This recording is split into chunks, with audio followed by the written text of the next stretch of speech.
I mean, as you know, in Oakland yesterday, it was a very successful general strike, very successful all day long, basically peaceful until after midnight when there was basically rioting. And the Occupy Oakland people are essentially disavowing the people who are rioting. Are you seeing difficult discussions about nonviolence and about potential splits and differences in tactics?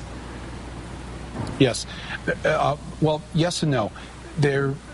Everyone I've spoken to is committed 100% to nonviolence. That this is the only way that this is going to work. In fact, we don't need violence because we're not in the minority here. This is the majority. This is a majority movement. If this country is of, by, and for the people, if it's to run by the will of the majority, there's no need for violence because the majority have already said we're sick and tired of this and we expect some changes. I think in Oakland there's a very specific, in terms of the violence there, Oakland has a long history of police abuse, of how the black community has been treated. They just have one of the worst.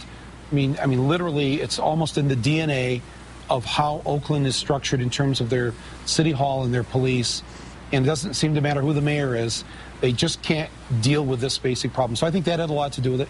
But you're also going to have groups that come in wanting to co-opt this movement, whether it's slick politicians that want the endorsement of what they think is a liberal Tea Party, or anarchists or others who don't like the nonviolence approach and want some form of violence. But my experience, and I've been around since the anti-Vietnam War days, is that generally, and I told the crowd this over at Denver here just an hour ago, if you see someone trying to incite violence, start with the assumption that that person is an undercover Homeland Security or cop or whatever, because this is the history of America where those in charge have tried to ignite people, incite them to commit acts of violence. And I tell them, don't be incited.